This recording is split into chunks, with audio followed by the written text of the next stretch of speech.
Assalamualaikum warahmatullahi wabarakatuh. Halo semuanya, selamat datang di video pembelajaran hari ini. Pernah nggak kalian merasa bingung saat menghadapi soal matematika yang rumit? Atau penasaran bagaimana sih caranya supaya otak kita bisa berpikir lebih sistematis dan terarah saat memecahkan masalah?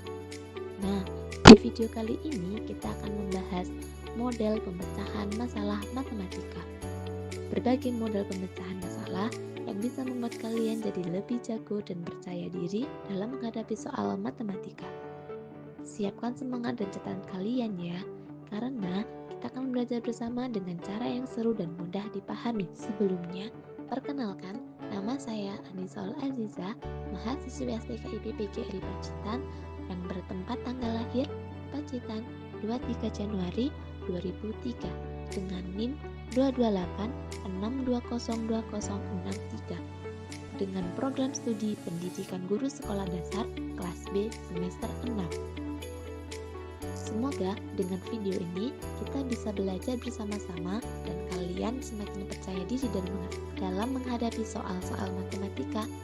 Yuk kita mulai. Dalam video ini kita akan membahas berbagai model pemecahan masalah, yaitu yang pertama model Polya dalam pemecahan masalah, yang kedua model Krulik dan Lutnig dalam pemecahan masalah, yang ketiga model Schoenfeld dalam pemecahan masalah. Model yang pertama adalah model Polya dengan tokoh George Polya. Adalah seorang matematikawan Hungaria, Amerika yang sangat berpengaruh terutama dalam bidang pendidikan, matematika, dan teori pemecahan masalah. Tahapan pemecahan masalah matematika model Polya. Ketika kita menghadapi soal matematika yang sulit, kita bisa menggunakan cara yang disebut model Polya supaya kita bisa menyelesaikannya dengan lebih mudah dan teratur. Model ini memiliki 4 langkah yang harus kita ikuti, yaitu yang pertama, memahami masalah. Kita harus benar-benar mengerti soal yang diberikan, apa yang ditanyakan, apa informasi yang sudah ada. Jangan langsung loncat ke jawaban, tapi pikirkan dulu dengan teliti. Yang kedua, membuat rencana. Setelah paham soal, kita pikirkan cara atau strategi yang bisa kita pakai untuk menyelesaikan masalah itu. Misalnya, apakah kita harus menggambar, membuat tabel, atau memakai rumus tertentu. Yang ketiga, melaksanakan rencana. Sekarang kita jalankan rencana yang sudah kita buat tadi. Kerjakan langkah demi langkah dengan hati-hati. Yang keempat, mengevaluasi dan merefleksi. Setelah selesai, jangan langsung bilang sudah benar. Kita harus cek lagi jawaban kita, apakah masuk akal dan sesuai dengan soal. Kalau ada yang salah, kita bisa perbaiki. Dengan mengikuti langkah-langkah ini, kalian akan lebih mudah menyelesaikan soal matematika dan tidak akan bingung lagi. Ingat, kunci sukses adalah memahami baru bertindak. Lalu, cek hasilnya. Penerapan langkah-langkah pemecahan masalah model Polya. Setelah mengetahui tahapan pemecahan masalah matematika model Polya, sekarang kita belajar untuk menerapkan langkah-langkah pemecahan masalahnya dengan contoh soal. Sebuah taman berbentuk persegi panjang, memiliki panjang 12 meter dan lebar 8 meter. Jika taman tersebut akan dipagari dengan biaya 50.000 per meter, berapakah total biaya yang diperlukan? Langkah pertama yang kita lakukan adalah memahami masalah. Diketahui, taman berbentuk persegi panjang dengan panjang 12 meter dan lebar 8 meter, biaya pemagarannya 50.000 per meter. Ditanya, berapa total biaya yang diperlukan untuk memagari taman? Langkah kedua, membuat rencana. Untuk menghitung biaya pemagaran, perlu mengetahui keliling taman terlebih dahulu, karena pagar akan dipasang mengelilingi taman. Rumus keliling persegi panjang, keliling 2 kali panjang tambah lebar. Setelah mengetahui keliling, menghitung soal total biaya dengan rumus total biaya keliling kali biaya per meter. Langkah yang ketiga, melaksanakan rencana. Hitung keliling taman. Keliling 2 kali 12 meter tambah 8 meter sama dengan 2 kali 20 sama dengan 40 meter. Hitung total biaya pemanggaran. Total biaya 40 meter kali 50.000 sama dengan 2 juta. Langkah keempat, mengevaluasi dan merefleksi. Perhitungan keliling. 2 kali 12 tambah 8 sama dengan 2 kali 20 sama dengan 40 meter. Perhitungan total biaya 40 kali 50.000 sama dengan 2 juta.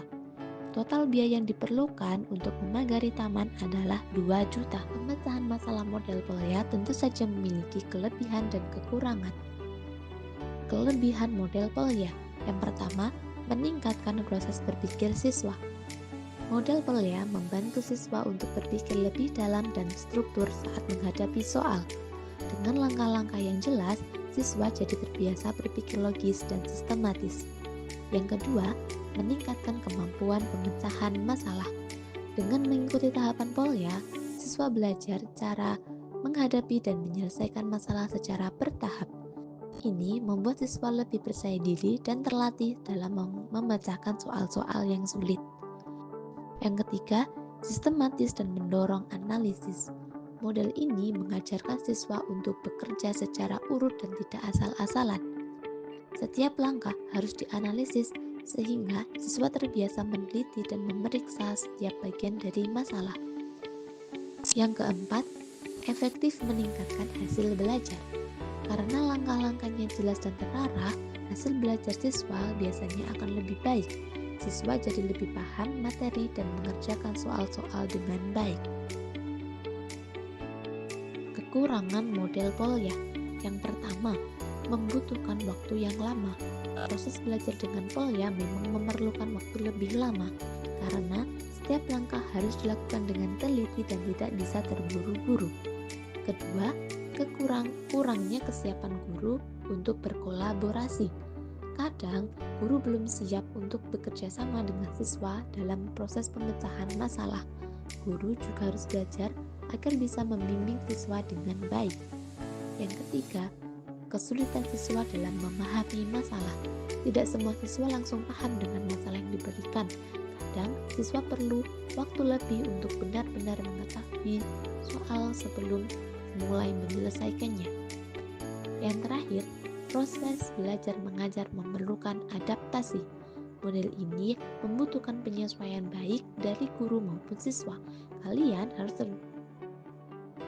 terbiasa dengan cara belajar yang baru dan guru juga harus menyesuaikan metode pengajarannya. Model yang kedua yaitu model Krulik dan Rudnick dengan tokoh Stephen Krulik dan Jesse E. Rudnick. Stephen Krulik dan Jesse E. Rudnick mengembangkan model pemecahan masalah matematika yang dikenal dengan model Krulik dan Rudnick. Model ini menekankan pada langkah-langkah sistematis yang dapat digunakan oleh siswa untuk memecahkan masalah. Tahapan pemecahan masalah model Krulik dan Rudnick. Dalam model Krulik dan Rudnick, ada 5 tahapan yang perlu kalian lakukan saat memecahkan masalah matematika. Setiap tahapan punya peran penting supaya kalian bisa menemukan solusi dengan tepat. Yuk kita pelajari satu persatu. Yang pertama, membaca dan memahami, read and understand. Pada tahap ini, kalian harus membaca soal dengan teliti. Pastikan kalian memahami setiap kata dan informasi yang ada di soal.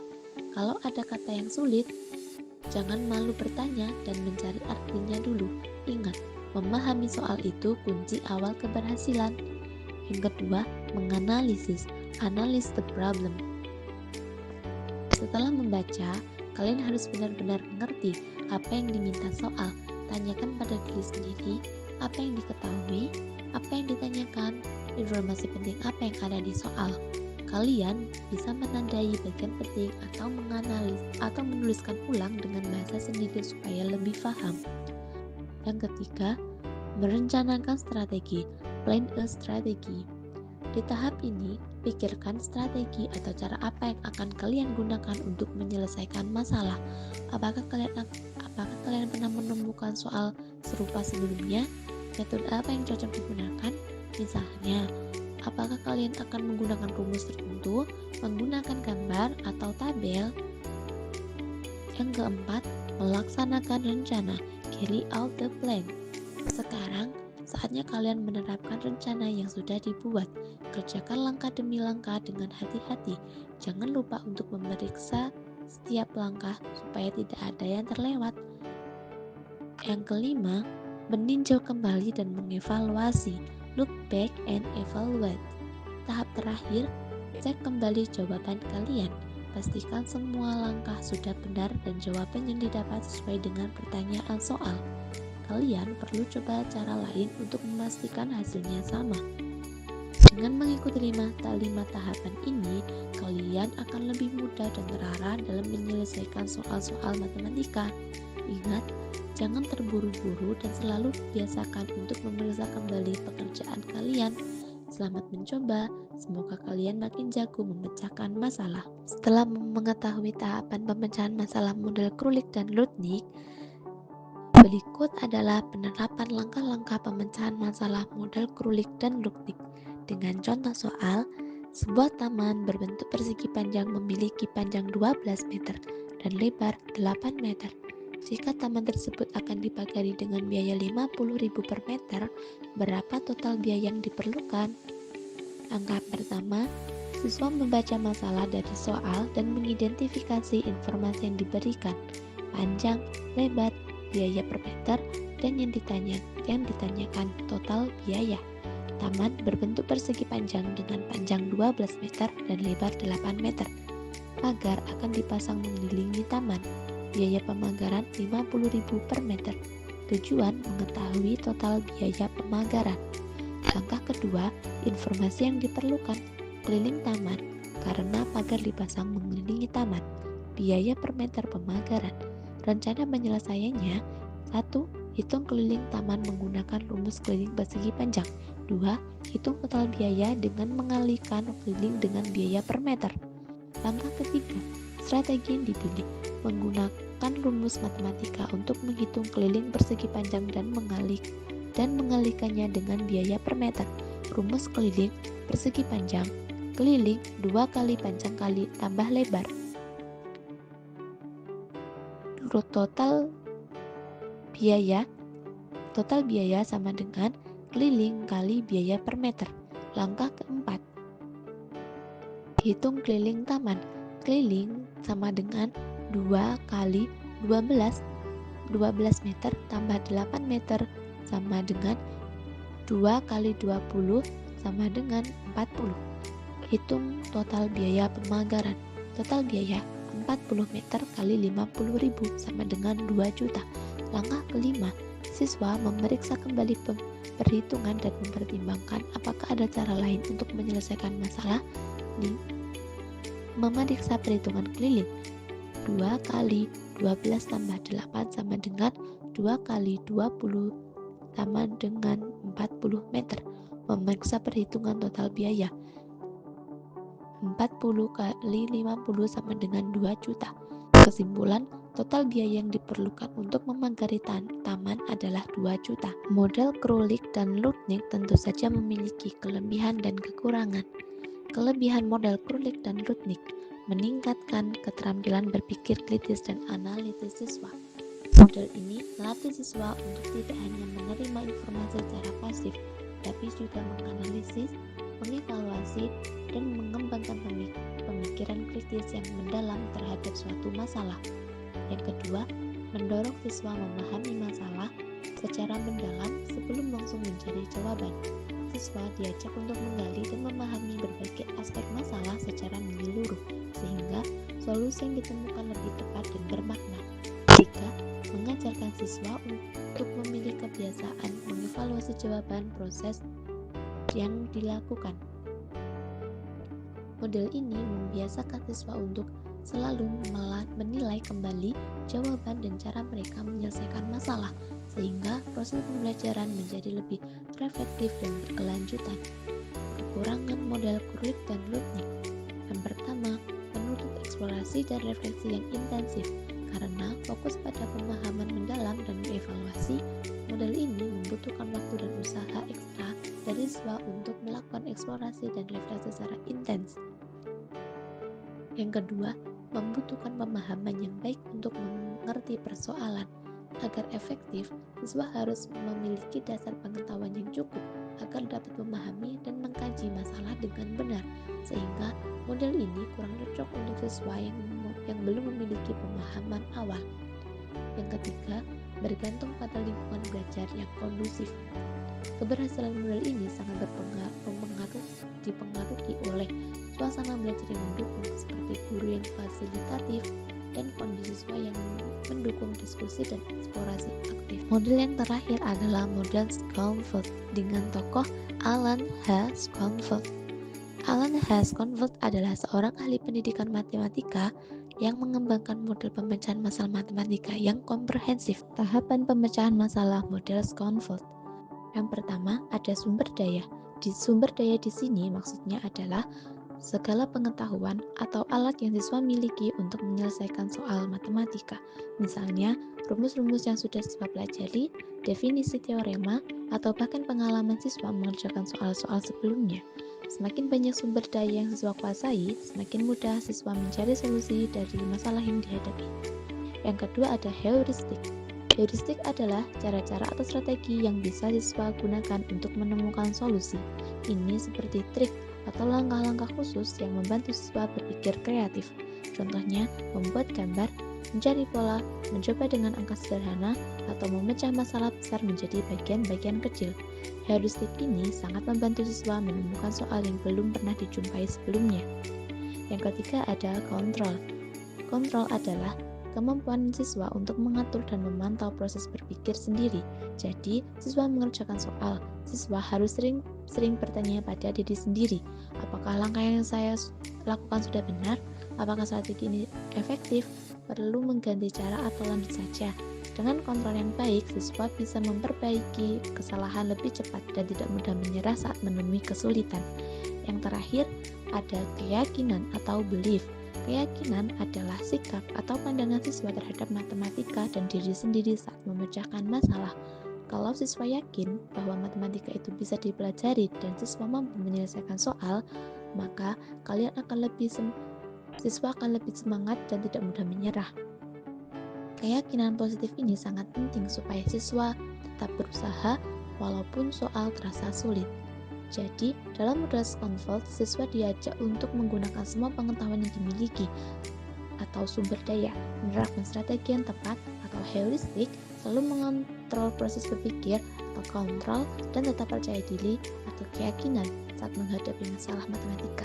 Dengan memadukan keempat hal ini, siswa akan menjadi pemecah masalah yang hebat. Setelah mempelajari tahapan pemecahan masalah model Schonfeld, sekarang kita belajar penerapan langkah-langkah pemecahan masalah model Schonfeld. Dengan contoh soal, sebuah taman berbentuk persegi panjang, memiliki panjang 12 meter dan lebar 8 meter.